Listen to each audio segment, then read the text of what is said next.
So I know this may not be the most popular of takes these days, but I think God's pretty great. Mountains? Amazing. Cool summer nights looking up at the stars? Incredible. Dogs? Chef's kiss. Yes, the more we look, the more we see that God has done some amazing things. Chances are, if you like something in this world, He's the one behind it. That said, I do think that some of His decisions over the years have been a bit questionable. Don't get me wrong, as a priest, I love the guy. We go way back. But as a friend, I think it's only fair of me to say that not everything has always gone well. We all make mistakes. And so, as a friend, I'd like to take just a minute here and offer some advice from my own experience to God as to how, to God better. If I were God for a day, here's what I would do. First thing, I'm given the throne on the clouds to do whatever I want. I'm revealing myself to the world. Call a press conference, get the cameras out, invite the whole world to watch because I'm showing up. I think we need to let this cloud of mystery go. God's been around for a minute, and yet there are still people that don't even know He exists. Even some of His followers down here are doubting, wondering where He is, when He's going to show up. How many times have people lost their faith because they prayed to God and got no response? Just one incredible miracle, one quick cameo, a statement of faith of what I want to clear things up, and then just start answering prayers left and right.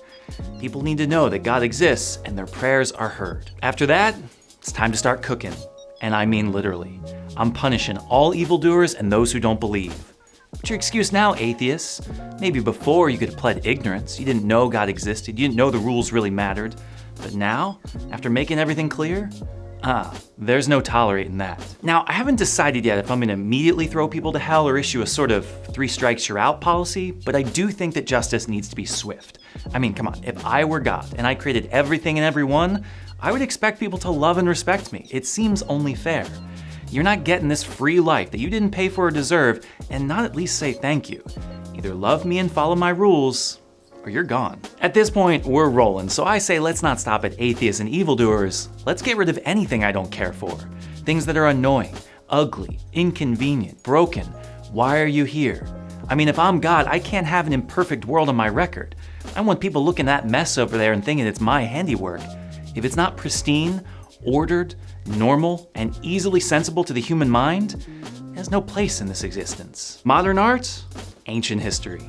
New York Jets? Fly, fly away. Domesticated cats?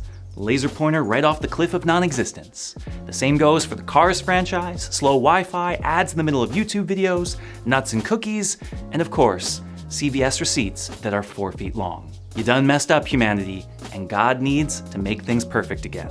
At least return them to the way things were. To be perfect, we're gonna have to fix some of God's design flaws. Look, I don't want to be the one to have to say it either, but someone does. Hurricanes are not just a natural disaster, they're a public relations disaster. Do you know how many complaints heaven gets each year because of them? Why doesn't God stop them? Where was God when this village was wiped away? He doesn't need that press. So it's time we fix the way the natural world works. God created hurricanes, God can make them disappear. The same goes for earthquakes, mosquitoes, viruses, bacteria, wildfires, and droughts.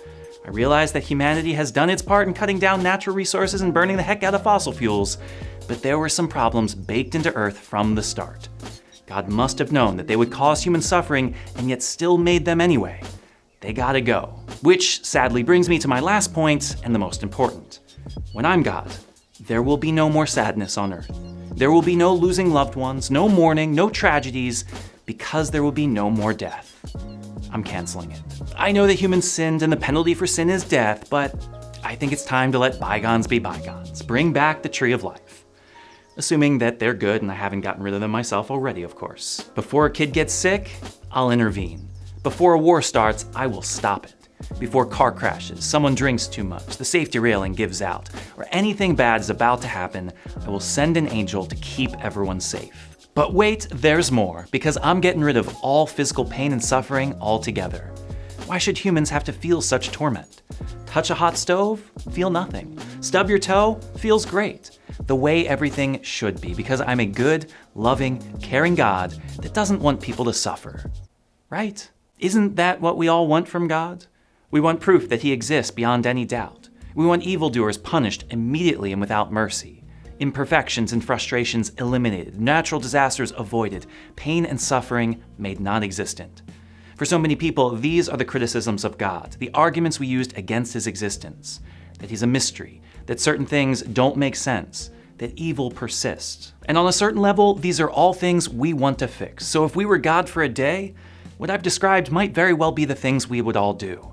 Decrease pain, increase happiness, punish bad behavior, force good behavior. A perfect world we'd create. Right? My hope in making this video and framing it in the way that I did is to show that, while our deepest prayers and sharpest criticisms may be genuine, they tend to fall apart when we try to fix God. Taken to their logical extremes, the things I've mentioned turn out to be at best misconstrued, and at worst, really ridiculous. For centuries, God did reveal himself directly to his people, and it didn't work for everyone. He parted the Red Sea, fed thousands in the desert on multiple occasions, sent dozens of messengers to hand down his law, and even sent his own son to reveal himself, and yet some of his own people didn't believe. People witnessed the power of God with their own eyes and still denied him. If God were to reveal himself to every person today, some would still not believe, and even fewer would trust their testimony. He'd have to reveal himself definitively, with proof, to every single person, and what would that do to faith? If God were to answer every prayer instantly and exactly as we asked, wouldn't that sort of make us God and God our servant? Maybe it's a good thing that we don't get what we want when we want it. As much as it angers us that people do evil and seemingly get away with it, the opposite is not exactly a favorable existence either. A God that doesn't forgive? A God that doesn't have patience to let people work out their sins? A God that forces people to love him or else?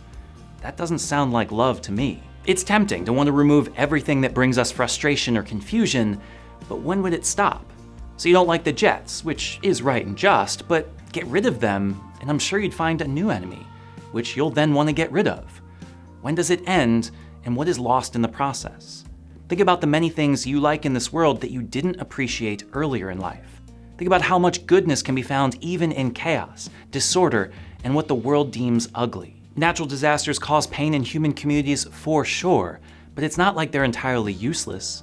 Hurricanes are an essential part of many ecosystems, churning up nutrient-rich water and breaking down bacteria.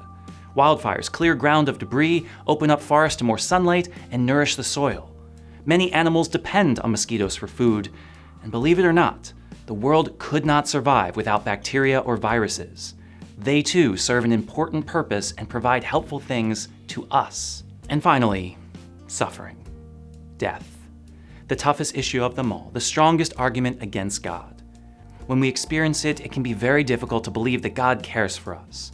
It is so tempting to want to remove it all completely. But what would human existence be like without free will and consequences? What would it be like without the capacity for empathy or compassion? What would it be like if we were so content with our life here on earth, in this earthly body, ultimately separate from God, that we didn't desire heaven, an existence that is more than just fun and happiness, but perfect union with God, having glorified bodies while being subsumed entirely into being and goodness itself.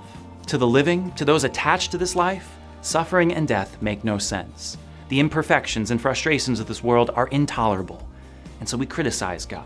We say that we would do things differently, and all our attention is given to making this world as good as it can be. That's our problem right there, and what makes us fundamentally different from God.